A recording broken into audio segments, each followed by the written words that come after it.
A letter from a person dead for 20 years had just materialized in Michael Jordan's pocket on a tempestuous night, and he was utterly convinced his pocket had been empty when he entered that church. He had sought refuge in the derelict church, and as the rain finally abated, Michael hastened towards the door. It was then that his hand encountered the impossible. In his coat pocket, a letter lay. A letter that hadn't existed when he'd entered. The paper was dry, yellowed, folded with surgical precision. Michael read the words that would irrevocably alter his life. You need to know what transpired here. The children's pleas were never heeded. You possess the power to give voice to the forgotten. Come find me at 247 Elm Street. Do not disregard this letter, Michael. Some truths cannot remain buried. Michael read it again, and once more. His hands trembled so violently he could barely clasp the paper. Someone knew he would be in that church. Someone had surreptitiously placed that letter in his pocket. But the most terrifying revelation of all was the signature. Esther Monroe. The woman Michael was absolutely certain had died 2 decades prior was sending him letters.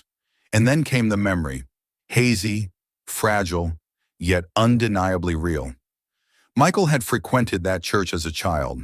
His mother insisted he attend Sunday services while she cleaned houses downtown.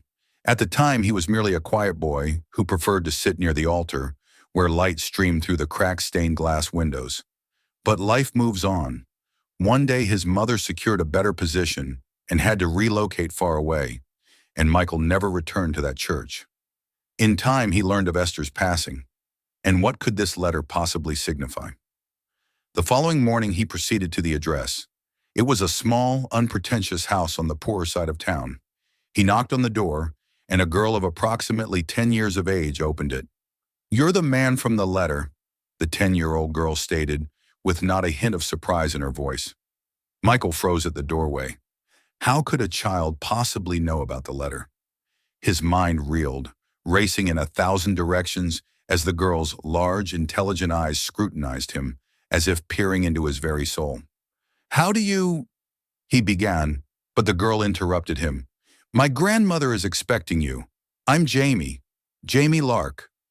The name struck Michael like a lightning bolt. Lark. He knew that surname. But from where?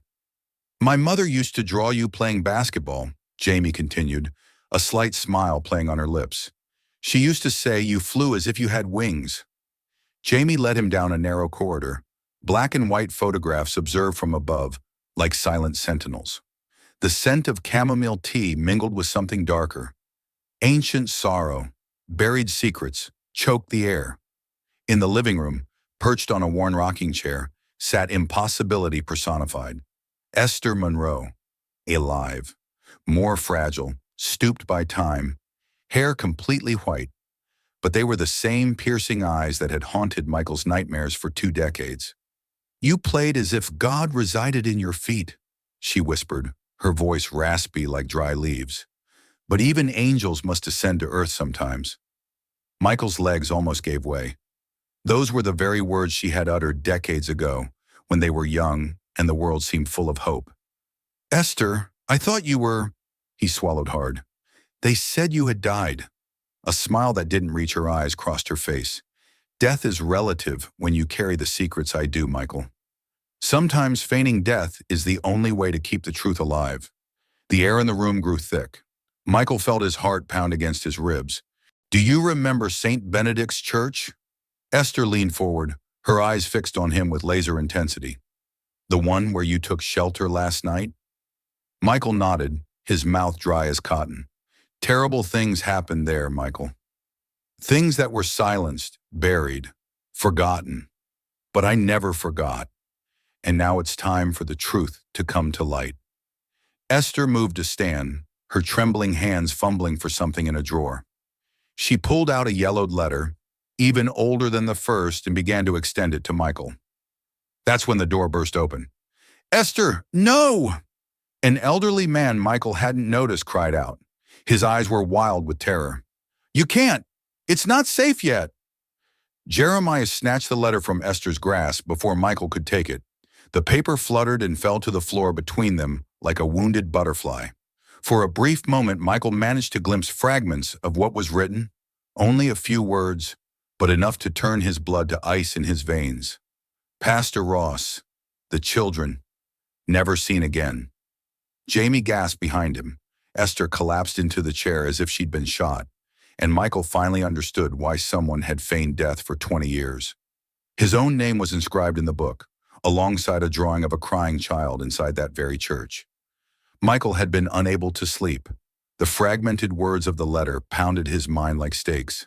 Pastor Ross, the children, never seen again. Each word was an open wound, festering with mystery. The following morning he returned to St. Benedict's Church. Daylight rendered the place less spectral, but infinitely more disturbing. The broken windows resembled vacant eyes observing his every move.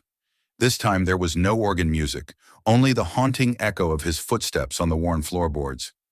It was behind the altar that Michael found the impossible. An ancient ledger, hidden behind a loose plank. Pages yellowed with age, some deliberately ripped. When he opened it, his world collapsed. There it was. Michael Jordan, inscribed in faded ink, with a date from 40 years prior. Beneath it, a child's crayon drawing depicted a small boy weeping inside the church. Beside him, a tall, shadowy figure. Michael turned the pages with trembling hands. More drawings, weeping children, menacing figures, childhood nightmares immortalized on paper. On every page, the same signature, Maria Lark. "She was my mother," the girl said. Michael whirled around like lightning. He remembered Maria. She used to attend church with him. She was a few years his senior, who wore red ribbons in her hair and always shared her crayons with him during Sunday school lessons. Jamie stood in the doorway, her small silhouette framed against the morning light. "How did you—" "I knew you'd come back," Jamie replied, walking towards him. "My mother always said that the secrets of this church call people back, like restless spirits." Jamie pointed to the open book. "My mother drew this when she was my age. She used to come here for special activities. She never divulged the specifics, but I saw the scars on her arms. I saw how she trembled whenever we passed by this church." Nausea rose in Michael's throat like acid. "What did your mother tell you about this place?" Jamie pointed to a drawing where a child was cornered by an adult figure. "She said that evil dwelled here, that there was a man who used beautiful words about God to commit ugly deeds, and that no one believed the children when they attempted to recount their experiences." Jamie turned the pages until she found what she sought. In the corner of one of the most disturbing drawings, a name was scrawled in trembling, childlike letters. Ross. The ground vanished beneath Michael's feet. "Is Pastor Ross still alive?" he queried, already knowing the answer. Jamie nodded. "He lives across town, a large, beautiful house. Everyone respects him. They say he's a man of God." She closed the book and handed it to Michael as if it were a ticking bomb. "My mother passed away last year. Cancer. Before she died, she made me promise to find someone courageous enough to tell the truth." Jamie's eyes gleamed with a wisdom impossible for her age. "She said you were that person, Michael, that you possessed the necessary strength." Michael held the book against his chest, feeling the weight of decades of silence crushing his shoulders. "Why me, Jamie?" "Because you're Michael Jordan, and true heroes don't just soar on basketball courts." Jamie smiled, but her eyes were brimming with tears. "They soar when others need their wings." Michael opened the book again. His name was there. His story was there. And now he understood why a letter from a dead woman had magically appeared in his pocket. Pastor Ross harbored secrets, and Michael Jordan was one of the living proofs. Pastor Ross's house was everything Jamie had described.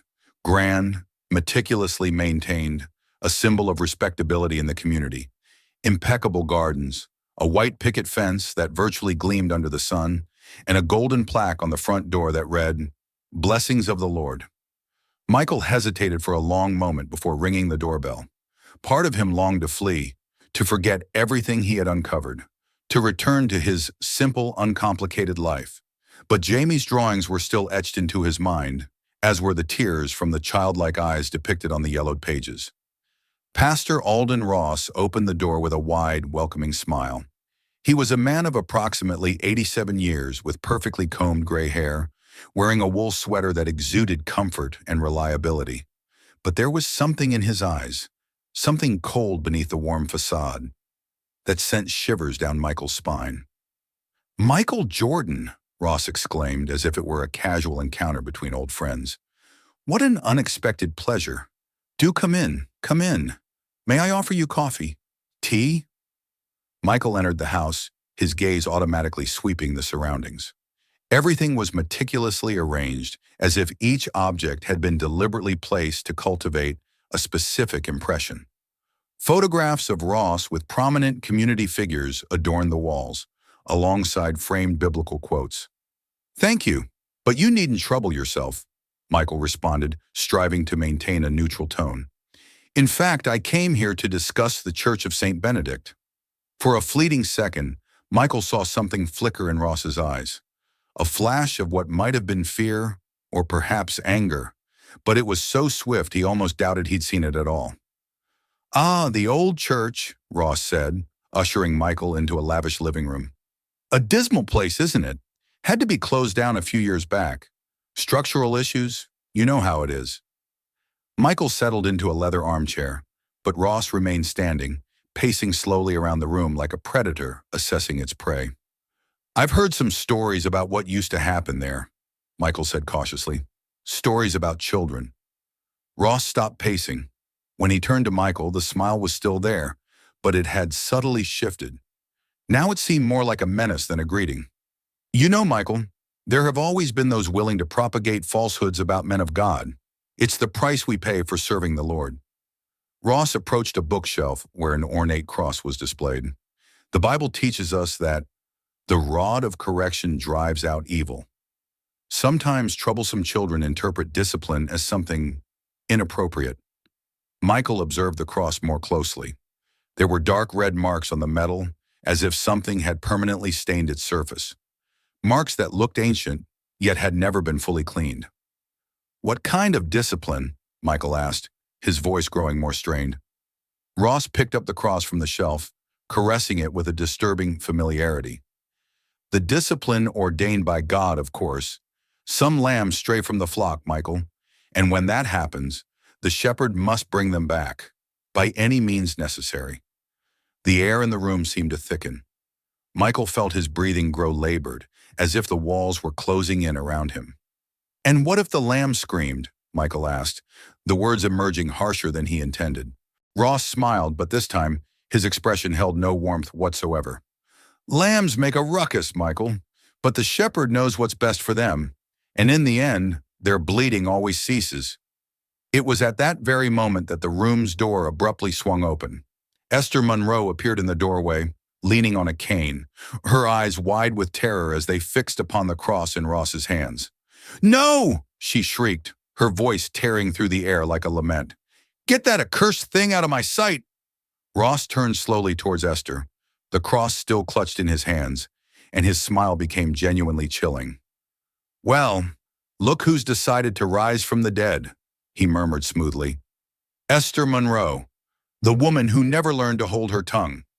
Esther collapsed into the nearest chair, her hands trembling violently as she struggled to avert her gaze from the cross in Ross's hands.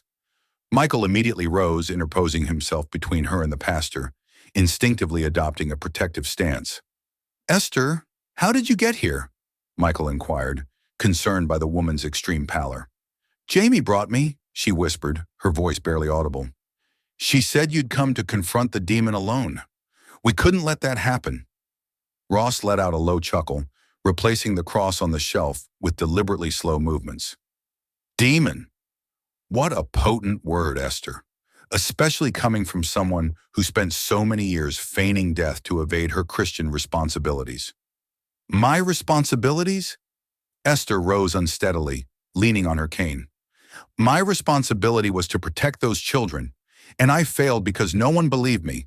Michael felt the tension in the room reach a boiling point. He needed to get Esther out of there before the situation spiraled out of control. "We were just leaving," he stated firmly, offering Esther his arm. "Of course you were," Ross replied, his tone reverting to its previous feigned warmth. "But remember, some stories are best left buried, especially when they involve individuals who have endured so much trauma over the years. The implicit threat in Ross's words did not go unnoticed. Michael helped Esther out of the house, but not before imprinting every detail of the room onto his memory. The stained cross, the pastor's cold eyes, and above all, the pervasive sense that they had narrowly escaped a trap. Jamie awaited them outside, his large eyes scrutinizing their faces, attempting to discern what had transpired within. "He's still the same monstrous fiend as ever," Esther murmured, leaning heavily on Michael's arm. "But now there are three of us, and three people can create a far greater stir than one terrified child." Some hours hence, the trio had returned to St. Benedict's Church. Jamie had insisted upon the necessity of seeking tangible proof, something more substantive than childish drawings and harrowing memories. "My mother once recounted that a cellar lay beneath the church," Jamie explained as they entered the derelict building. "She said it was where the most heinous acts transpired, and that the clergyman sequestered crucial artifacts down there." It took nearly an hour for them to locate the entrance. A loose floorboard near the antique piano gave way, revealing a wooden staircase descending into the gloom. Michael utilized his phone's flashlight to illuminate their path as they slowly descended. The cellar was cramped and dank, permeated by the stench of mildew and something else, a cloying saccharine odor that instantly nauseated Michael. In the farthest recess, they discovered a wooden crate shrouded in a layer of dust-laden fabric. Contained within the crate were antiquated cassette tapes, diaries with yellowed pages, and a Bible from which numerous pages had been meticulously torn. Jamie retrieved one of the tapes, her hands trembling. "This one bears my name on the label," she uttered, her voice barely a whisper. "For Jamie, the truth your mother could not impart." Michael unearthed an archaic tape recorder elsewhere in the cellar. With trembling fingers, he inserted the tape and pressed play. The voice that emanated from the device belonged to an adult woman, yet it was imbued with an infantile vulnerability that pierced the hearts of everyone present. If you are hearing this, it is because they still lurk nearby, and someone has finally mustered the courage to seek the truth. I am Maria Lark, Jamie's mother, and this is the narrative I was never able to articulate aloud. The tape continued for several minutes, elucidating years of enforced silence, intimidation, and meticulously concealed secrets. But it was the final sentence that made Michael feel as though he had been struck by lightning. "Pastor Ross recorded everything. He possesses tapes of all the children. He retains them as trophies, and if you are privy to this recording, it signifies he still holds them." Esther was dying, and Michael knew that if she perished, the truth would perish with her. 3 days. 3 days had passed since the tapes were unearthed in the church basement. 3 days without Esther having touched a single morsel of food. Her frail body was wasting away like a melting candle. Yet her eyes burned with an unyielding flame. "I can't," she would whisper whenever Michael or Jamie brought her food. Her voice was a frayed, silken thread. "Not when I know those children have starved for justice for so long." Michael watched from the doorway of the room, his heart shattering with each labored breath Esther took. She was dying of a broken heart, literally consuming herself, hollowed out by the pain of carrying secrets for decades. Jamie would sit by her bedside every afternoon, holding Esther's bony hand, as if she could transfer her own life force. "You can't die now, Grandma Esther," Jamie pleaded, tears streaming down her cheeks. "You are the only one who can tell the complete story. Without you, he continues to prevail." It was then that Esther opened her eyes. For the first time in 3 days, there was a fierce light in them. "My hunger vanished with the children who disappeared," each word torn from her soul like shards of glass. "How can I feed my body when their souls are still starved for truth?" Michael felt something explode in his chest, a surge of rage, despair, and determination that propelled him 3 steps deeper into the room. "Then satiate their hunger," he said, his voice trembling with raw emotion. "Tell the truth. Devour the lie that has sustained this monster for decades." Esther turned her head towards him, their eyes meeting. It was as if 2 storms recognized each other. "I tried so many times," she whispered. "But who believes a black woman against a respected white pastor?" "I believe you." Michael knelt beside the bed. "Jamie believes you, and now we have proof. We have the tapes. We have the drawings. We have Roy ready to testify. Jamie squeezed Esther's hand. Grandma, my mother died bearing this pain. Please don't let anyone else die in silence. For a moment, the room fell into absolute silence. Only the sound of Esther's ragged breathing filled the space like a whispered prayer. Michael observed these scenes from the bedroom doorway, feeling a mixture of awe and despair. Esther was literally dying of heartbreak, and he didn't know how to save her. Suddenly, an elderly man arrived, whom Michael recognized from photographs in Esther's house. It was Jeremiah, the man who had prevented Esther from delivering the letter on the first day. Jeremiah approached slowly, his hands visibly trembling, and his breathing labored as if he had run a great distance. I need to speak with you, he said, his voice imbued with urgency, about what happened in that church, about what I did, and about what I failed to do. Michael and Jamie exchanged a glance before shifting to make room for Jeremiah to sit on the steps with them. I tried to report it, Jeremiah began, the words tumbling out in a desperate torrent. 40 years ago, when I saw what was happening, I went to the police. But Ross had connections. Influential people believed him. And when my report amounted to nothing, he came after me. Jeremiah paused for a moment, his gaze fixed on some distant point as if reliving a painful memory. He threatened my family, he continued, his voice barely rising above a whisper. My wife, my young children. He said that if I continued spreading lies, terrible things could happen to them. And I believed him, because I had already witnessed what he was capable of. Jeremiah pulled an old worn photograph from his pocket. The image showed a group of about 8 children, all smiling, posing in front of St. Benedict's Church. But one of the children had been defaced with red ink, their face completely obscured by furious scribbles. This is Maria Lark, Jeremiah said, pointing to the defaced figure. Jamie's mother. She was one of the bravest. She always tried to protect the younger children, and for that, she suffered more than the others. Jamie took the photo with trembling hands, studying her young mother's face beneath the red scribbles. Why is she defaced? She asked. Jeremiah closed his eyes as if the answer were too visceral to articulate. Because she was the first to try and tell her parents what was happening. And when Ross found out, she was never the same courageous girl. He broke something within her that never fully healed. Michael felt rage surge in his chest like a fire being stoked. And you remained silent all these years? I carried the burden of guilt every day of my life, Jeremiah replied, tears streaming down his aged face. But now I am old. My children are grown and secure, and I cannot die bearing these secrets. Jeremiah rose with difficulty, gazing directly at Michael. I possess more. Documents I've kept all these years as evidence, should I ever find the courage to use them. Photographs, letters, even some recordings I managed to make without Ross's knowledge. Michael also stood, a renewed vigor coursing through his veins. Where is this evidence? At home, concealed where no one would think to look.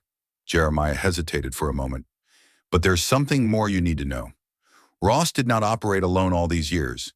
He had accomplices, reputable figures in the community who were aware of what was happening and chose to remain silent in exchange for favors or monetary gain. Jamie approached Jeremiah, her eyes gleaming with fierce resolve. We will expose them all, she stated with a conviction that seemed incongruous coming from a child. Every name, every face, every individual who chose to shield a monster rather than safeguard innocent children. That night, Jamie led Michael and Jeremiah to a location she had discovered weeks prior. A small storage shed at the rear of the church property, obscured by overgrown shrubs and virtually imperceptible from the street. It was there, she explained, that her mother had concealed the most crucial evidence before her passing.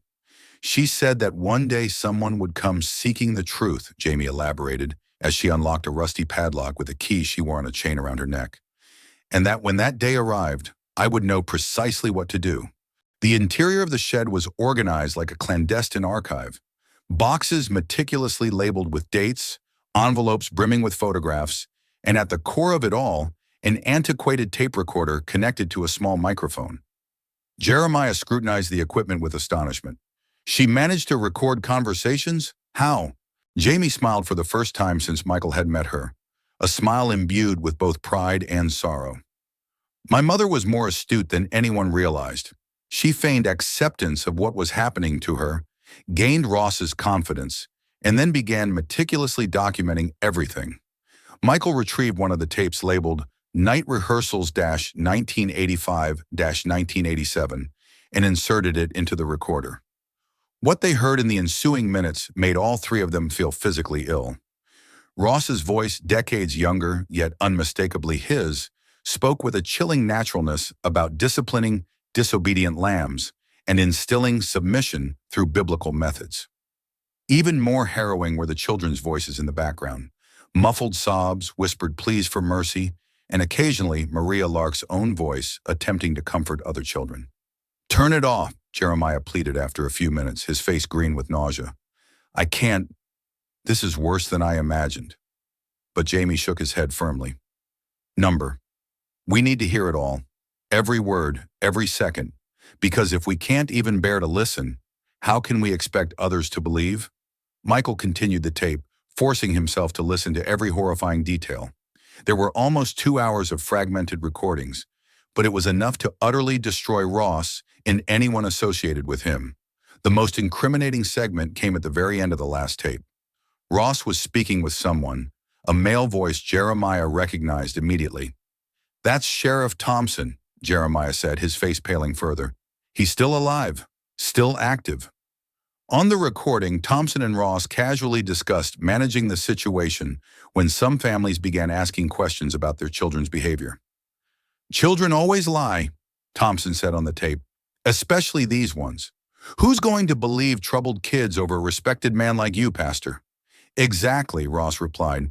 "And if someone insists on causing trouble, well, accidents happen. Families relocate. People disappear." The tape ended with a laugh that made Michael feel as though insects were crawling on his skin. "Now we know why our denunciations never amounted to anything," Jeremiah murmured. The police had been protecting Ross from the beginning. Jamie was holding something he had found at the bottom of one of the boxes, a sealed envelope with the words for "When I'm no longer here," written in her mother's handwriting. Inside the envelope were a letter and a small key. "Jamie, my brave daughter," the letter began. "If you're reading this, it means you've finally found people willing to fight. The key opens a safe deposit box at the city bank. Document reference 2847. Inside, you'll find copies of everything, along with a roster of names of all who knew and did nothing. Wield it wisely. Wield it courageously. And remember, you are stronger than I ever was. Your mother, Maria." Michael awoke the following morning with a resolve he hadn't felt in decades. The evidence was overwhelming, indisputable. It was time to take everything to the authorities and finally secure justice for Maria, for Esther, for all the children who had suffered in silence. He, Jamie, and Jeremiah made their way to the police station with a box filled with tapes, photographs, and documents. Michael had spent the night meticulously organizing everything chronologically, constructing a case that would be impossible to ignore or dismiss. The current police chief was a young man named Deshawn, who had assumed the position only 2 years prior. Michael hoped this indicated he wasn't complicit in the original conspiracy. "Chief Deshawn," Michael began, placing the box on the office desk, "we possess evidence of grave crimes that have been perpetrated and concealed in this city for decades." Deshawn regarded the three with an expression that was half skeptical, half interested. "What sort of crimes?" "Systematic child abuse, obstruction of justice, witness intimidation, and potentially homicide," Michael responded, his voice resolute and clear. For 2 hours they presented their evidence. The tapes were played, the photographs scrutinized, the documents read aloud. Deshawn took extensive notes and posed detailed questions about how each piece of evidence had been procured. When they concluded, Deshawn leaned back in his chair with a pensive expression. "These are exceedingly serious accusations against highly respected individuals in the community," he stated slowly. "I will require time to review everything and consult with the district attorney." Michael felt a nascent glimmer of hope. "How much time do you require?" "A few weeks, perhaps a month. Cases such as this are intricate, especially when they involve events that transpired so long ago." They exited the police station feeling cautiously optimistic. Finally, someone in a position of authority had taken their allegations seriously. However, 3 days later, Michael received a call that shattered his hopes. "Mr. Jordan?" Deshawn's voice sounded strained and apologetic. "I must inform you that following a comprehensive review, we have determined there is insufficient evidence to proceed with criminal charges in this matter." Michael felt as though he had been punched in the gut. "What do you mean there isn't sufficient evidence? You heard the tapes." "The tapes are quite dated, and their authenticity cannot be verified," Deshawn explained, evidently reciting from a prepared script. "Furthermore, most of the purported victims are deceased, and the events described occurred too long ago to be criminally prosecuted." "And what about Sheriff Thompson? He's still alive. He's on the tapes admitting complicity in the cover-up." "Sheriff Thompson served this community with distinction for 40 years, Deshawn replied, his voice growing colder. "We are not going to sully his reputation based on unverified recordings and allegations from individuals with questionable motives." Michael hung up the phone, feeling as if the ground had given way beneath his feet. Jeremiah was right. The corruption ran deeper than they had imagined. Even with compelling evidence, the system still protected the predators. It was that afternoon when Ross appeared at Michael's door. The pastor seemed confident, almost triumphant, when Michael opened the door. "I hear you had an interesting conversation with Sheriff Deshawn," Ross said, his disingenuous smile more galling than ever. "A shame it came to naught, wasn't it?" Michael felt unadulterated fury coursing through his veins. "You won't evade justice indefinitely." Ross laughed, a genuinely cheerful sound that was even more unsettling than his anger. Michael, you still don't understand how things work, do you? I built this community. I know all the secrets of all the influential people. I have friends in high places and enemies in shallow graves." He leaned closer, his voice dropping to a menacing whisper. "Lies from dying old women and maladjusted children will never outweigh 40 years of impeccable reputation. And if you continue trying to disseminate these stories, well, accidents can happen. People can disappear, especially brave little girls like our dear Jamie." The threat against Jamie struck Michael like a bolt of lightning. Michael went directly to Esther's house, where Jamie usually spent her afternoons. But when he arrived, the house was empty. A neighbor told him she had seen Jamie leave that morning, but no one had seen her return. The panic Michael felt was unlike anything he had ever experienced. It was the primal fear of an adult who had failed to protect a child, the same fear Esther had carried for decades. He searched for Jamie for 3 hours, checking all the places she used to frequent: the abandoned church, the back storage shed, the local library, even the school. Nothing. It was as if she had simply vanished. It was Jeremiah who ultimately found her. Jamie was locked inside the confessional booth at St. Benedict's Church. The door had been barricaded from the outside, and she had been sitting in the dark for hours by the time Jeremiah managed to force his way in. When Michael arrived, Jamie was in his arms, trembling but seemingly physically unharmed. Yet there was something in her eyes that hadn't been there before, a shadow of fear Michael recognized from his own nightmares. "What happened?" Michael asked, kneeling beside her. Jamie looked at him with eyes that seemed to have aged years in mere hours. "He approached me when I was leaving school," she said, her voice faint and trembling. "He didn't hurt me, but he said things. Things about my mother, about what happened to her after she tried to tell people." Jamie ceased speaking, her eyes welling up with tears she had been holding back for hours. "He said that if you all keep trying to tell these stories about him, the same thing that happened to my mother will happen to me, and that this time, there will be no one like Esther to save me." Michael felt as though his heart would burst from a mixture of rage and despair. "Jamie, nothing will happen to you. I promise." "But how can you promise that?" she asked, and the forced maturity in her voice shattered Michael's heart. "He's stronger than us. He has more friends. He always wins." It was at that moment that Jeremiah approached with a somber expression. "There's one more thing. When I found Jamie, there was a note affixed to the confessional door. Addressed to you, Michael." Jeremiah handed Michael a piece of paper bearing Ross's familiar handwriting. "Some lessons need to be reiterated. Disobedient lambs must be reminded of their place. Continue your futile crusade, and the next generation will pay the price for your foolish choices. Aaron. Michael looked at Jamie, then at Jeremiah, then at the surrounding church, the very place where everything had begun 40 years prior and where, apparently, it still persisted. No, he declared, his voice rising in both volume and resolve. It won't be this way, not this time. He stood up, helping Jamie to her feet as well. Ross may have the system on his side. He might possess influence and power. But there's one thing he lacks and always has. What? Jamie asked. Michael smiled, and this time something fierce and unrelenting hardened his expression. Truth has a way of finding its way into the light, no matter how many attempt to keep it buried. And this time, we will ensure it blazes with an intensity he cannot withstand. Michael toiled through the entire night, typing incessantly. His desk was strewn with photographs, transcripts of the tapes, documents, and reams of notes. He was crafting more than a mere report. He was constructing a narrative that would prove impossible to disregard.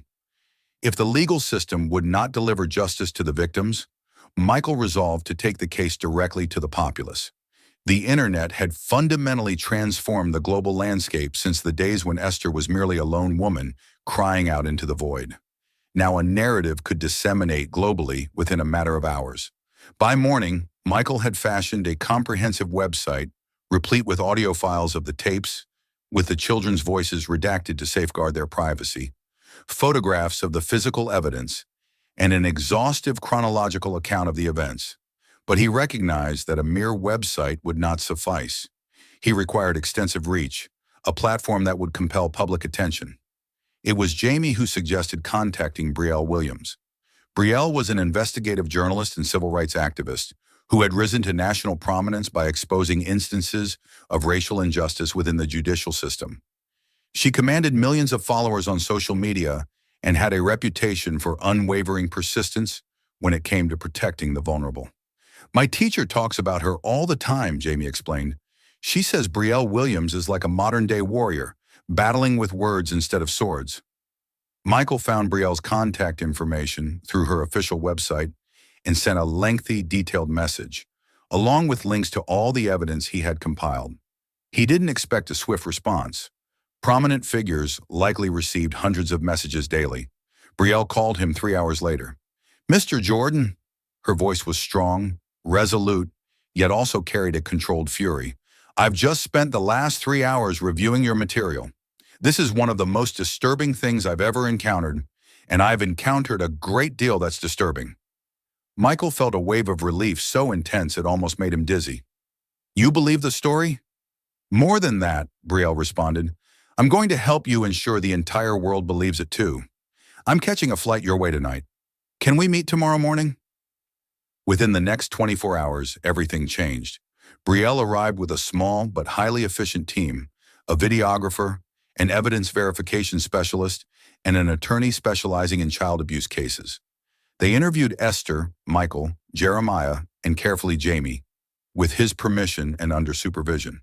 They filmed on location at the abandoned church, documented all physical evidence, and critically validated the authenticity of the audio tapes using modern forensic equipment. These recordings are genuine, the specialist confirmed. The technology of the era, the background noises, even the natural deterioration of the tape, everything confirms they were made in the 1980s. Brielle worked 16 consecutive hours, creating a 20-minute documentary that she posted simultaneously across all her platforms: YouTube, Instagram, TikTok, Twitter, and Facebook. The title was simple yet devastating: The Pastor and the Forgotten Children, How an Entire Town Protected a Predator. The video exploded. Within 6 hours, it had 500,000 views. Within 12 hours, 2 million. Supportive comments, shares, and crucially, other people starting to tell their own similar stories. Michael was at Esther's house when Brielle called with the biggest news.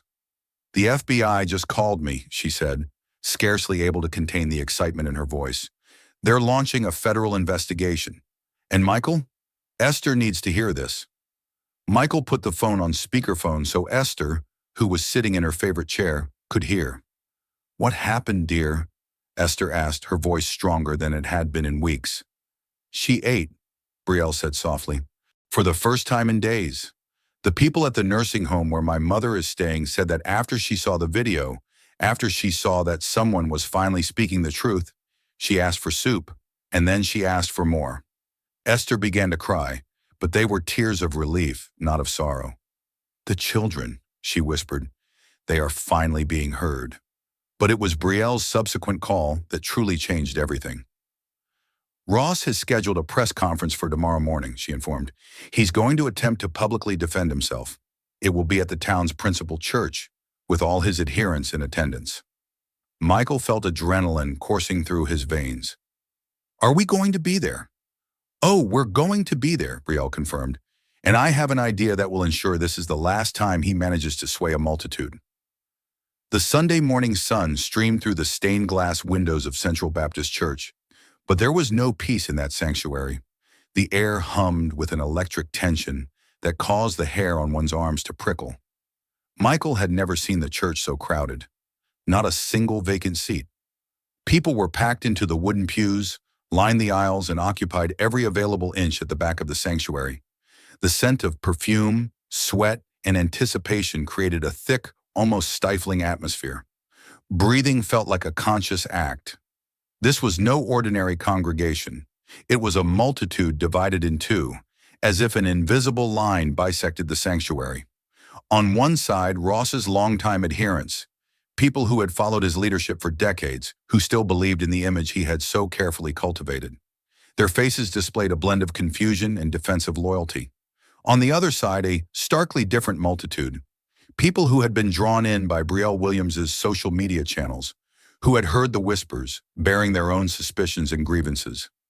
Activists, journalists, survivors of other scandals, mothers clutching their children a little tighter that Sunday. The stark contrast was palpable. One church, two entirely disparate realities poised to collide.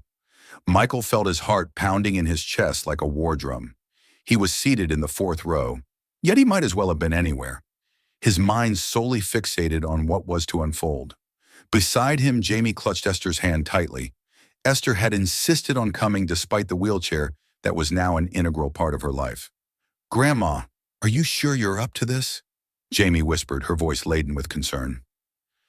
Esther Monroe, at 80 years old, was physically frailer than ever before, but her eyes gleamed with a resolve Michael recognized.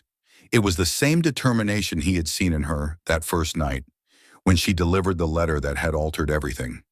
"Child," Esther murmured, her voice hoarse yet resolute, "I have waited many years for this moment. Not even the devil himself will prevent me from being here." Jeremiah was seated beside them, his hands trembling slightly. The septuagenarian appeared to have aged a decade in the past few weeks. The decades-long burden of guilt he carried was poised to meet either its redemption or its ultimate undoing. Brielle Williams had strategically positioned her team around the church. Discreet cameras were poised to capture every moment, every reaction, every word that would be uttered. This was no mere reportage. This was history in the making. When the clock struck precisely 10 o'clock, an eerie silence descended upon the congregation. It was as if the very air had ceased to stir. Pastor Alden Ross emerged from the rear of the church like an actor taking center stage. He wore his finest suit, a pristine navy blue that cost more than many in attendance earned in a month. His Italian leather shoes gleamed beneath the sanctuary lights. Every detail of his appearance had been meticulously calculated to project authority, respectability, sanctity. But Michael could see beyond the facade. He could see the tension in Ross's shoulders, the way his eyes skirted certain sections of the congregation, the slight clenching of his hands when he believed no one was watching. Ross ascended the pulpit with measured steps, each movement a studied performance. Upon reaching the apex, he paused for a moment, allowing his gaze to sweep across the assembled multitude. It was a technique he had honed over 40 years, that calculated pause that asserted his command, that reminded everyone who held the reins. He raised his hands and the collective murmur of the crowd subsided into a hushed silence. It was unnerving how he retained such sway, even amidst the litany of accusations clouding his reputation. "My brothers and sisters," his voice reverberated through the sound system, imbued with all the pastoral gravitas he had meticulously cultivated over decades. Each utterance was delivered with meticulous precision, every syllable sculpted for maximum impact. A shiver ran down Michael's spine. It was the identical voice he'd encountered on the recordings, albeit aged by decades. The very voice that had murmured insidious threats and horrifying rationalizations for unconscionable acts. We find ourselves in challenging times, Ross continued, his voice adopting the mesmerizing cadence he had employed to manipulate generations. An era where falsehoods proliferate with greater speed than truth.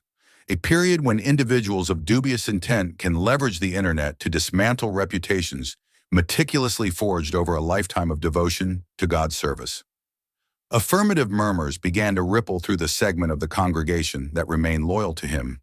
Michael observed heads nodding in assent, figures leaning forward, drawn inexorably back into the thrall Ross had held them under for so long. It was a dreadful spectacle to behold. Even at this juncture, despite every revelation, he maintained an insidious hold over these individuals. "You are intimately acquainted with me," Ross said, his voice adopting a more personal and increasingly intimate timbre. "You know who I am. You are aware of the foundations I have laid within this community. You comprehend the multitude of lives I have positively impacted over decades of unwavering service." Each word felt like a direct thrust to Michael's core. Lives he touched. The irony was so scathing, so profoundly cruel, it nearly compelled him to rise to his feet instantaneously. "I baptized many of you," Ross continued, his voice now imbued with an emotion that feigned authenticity, but which Michael recognized as merely another calculated performance. "I officiated your unions. I offered solace and held your hands through moments of profound grief. I rejoiced with you upon the birth of your children. This community represents the very essence of my existence, my extended family, my enduring legacy." Further assenting murmurs. Michael observed tears glistening in the eyes of several congregants. Ross still held them captive. Even now, he still held sway over their emotions. "I am not here to defend myself against preposterous accusations," Ross declared, his voice growing stronger, more resolute. "I refuse to dignify falsehoods with a response. I am here to remind you of who I am, to remind you of the truth you know in your hearts." It was at that moment that Michael could no longer bear it. Something within him snapped, and before he could even register it, he was on his feet. "What about the lives you've shattered?" His voice sliced through the air like a honed blade, instantly quelling the murmurs of approval. The ensuing silence was absolute. Michael could hear his own heart pounding, could feel hundreds of eyes turning toward him, but he did not avert his gaze from Ross. Pastor Ross visibly blanched, but his veneer of composure did not fully crack. He forced a smile, the same patronizing smirk he had employed to quell dissent for decades. "Mr. Jordan," he said, his voice still imbued with authority, yet Michael could discern the underlying tension. "I understand you've been swayed by the fabrications of an elderly woman who is clearly not of sound mind. But this is no venue for disruption. This is hallowed ground, a sanctuary for worship and contemplation." "This is precisely the place," Michael interjected, his voice gaining momentum with each word. He began to stride toward the central aisle, acutely aware of the weight of every gaze, every bated breath in the throng. "This is a house of God," he continued, his voice reverberating through the timbered walls that had borne witness to decades of secrets. "And God hears the truth, even when men choose to be willfully deaf, especially when men choose to be willfully deaf." Michael could perceive the nascent panic in Ross's eyes, despite his attempts to conceal it behind his pastoral facade. It was akin to watching a meticulously constructed edifice begin to fissure. He retrieved the compact recorder from his pocket, the very one they had utilized to listen to the tapes in the church's storeroom. The device appeared minuscule in his hands, yet Michael knew it possessed the power to dismantle decades of deception. "How about we hear your own words, Pastor?" he bellowed, his voice filling every corner of the sanctuary. "How about allowing this congregation to hear precisely the sort of man they have been blindly following all these years?" The nascent panic in Ross's eyes transmuted into unadulterated terror. He leaned precariously forward at the pulpit, his hands clutching the wood as if it were a desperate anchor in a tempestuous sea. "You cannot," he whispered, his voice magnified by the microphone. "You have no right." "I have the right to the truth," Michael retorted, and before anyone could intervene, he cranked the recorder to maximum volume. What transpired next was akin to witnessing a slow-motion detonation. Ross's voice, decades younger, yet undeniably the same, resounded through the church with a crystalline clarity that froze every person present in their tracks. The rod of correction drives out evil. Sometimes the lambs must be taught obedience through methods adults do not comprehend. But God has granted me authority over these children, and I will exercise that authority as I deem necessary. The ensuing silence was deafening. Michael watched faces contorting in shock, hands flying to cover gaping mouths, eyes dilating with horror. It was as if the very air had become leaden, but the tape did not stop. Ross's youthful voice continued. "They weep now, but they will thank me when they are older, when they understand that I saved them from themselves, that I purified them."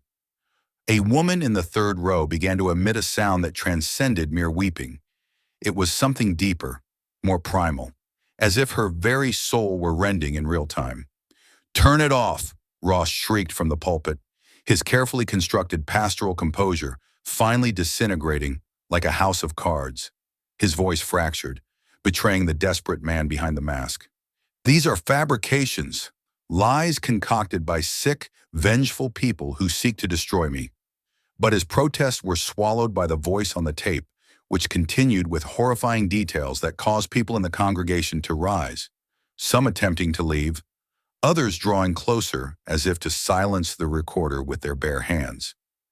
"This isn't real," Ross cried, but his voice was rapidly divesting itself of the authority it had wielded for decades. "You know me. You know who I am." It was at that moment that Jeremiah rose. The septuagenarian appeared to tap into a reservoir of strength he was previously unaware of. His hands ceased their trembling, his back straightened, and when he spoke, his voice carried an authority that had lain dormant beneath decades of fear and guilt. "It's all true," he cried out, his voice cracked with emotion, yet strong enough to cut through the pandemonium. "I was there. I saw it. I heard it.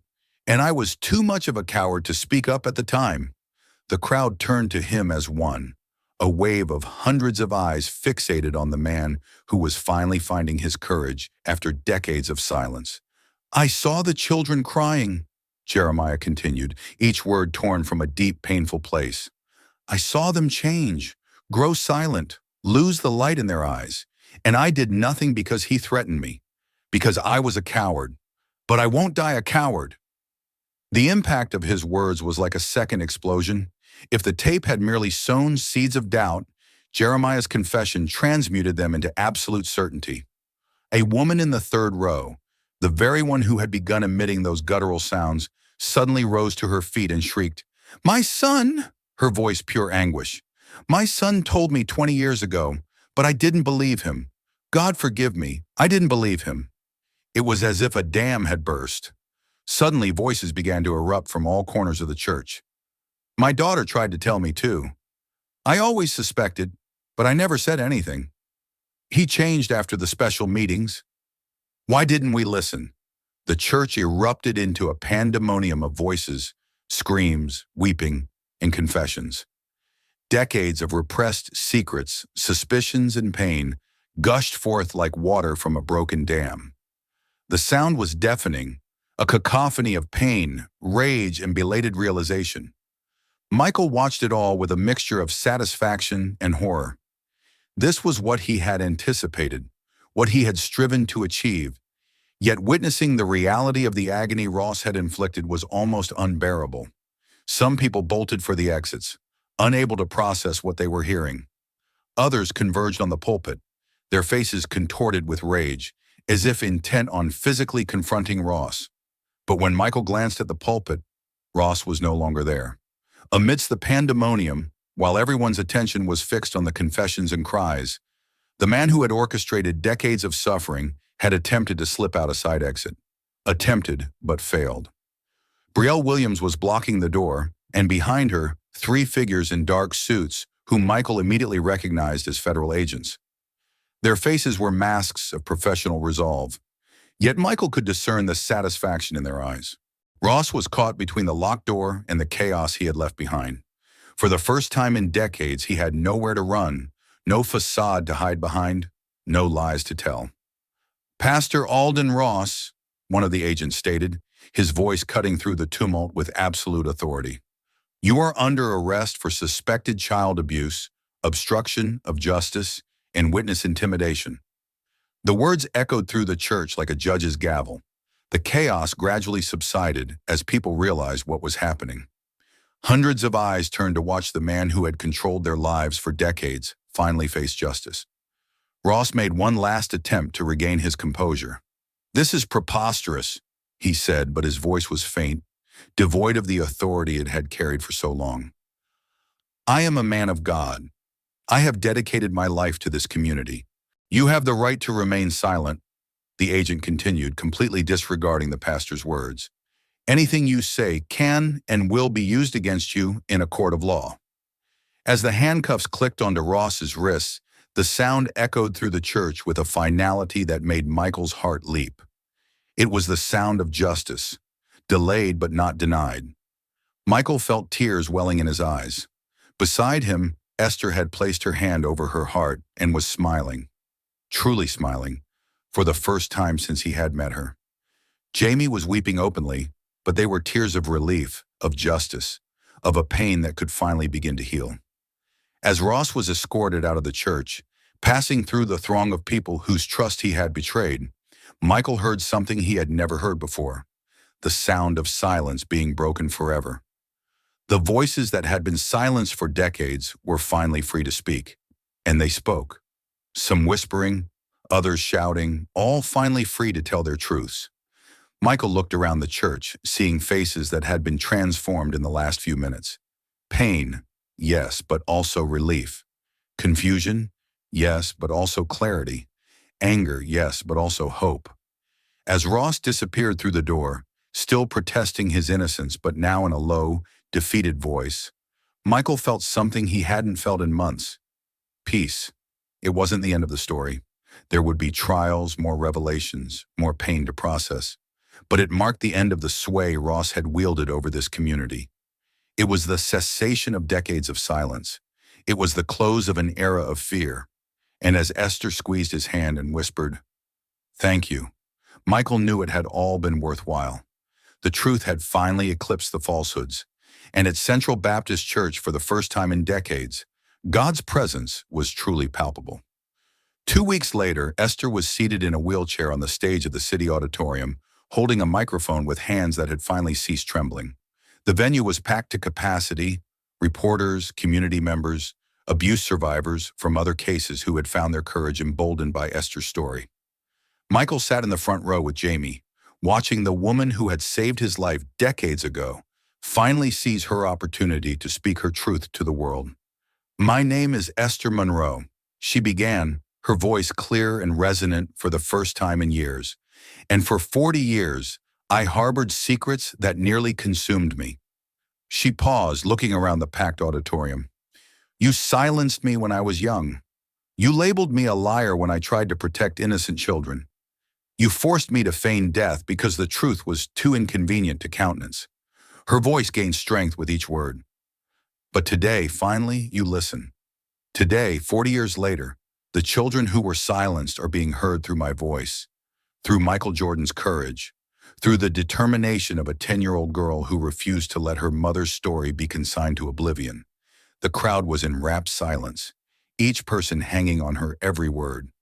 For the children who did not live to see this day, Maria, Tommy, Sarah, David, and so many others, this is your redemption.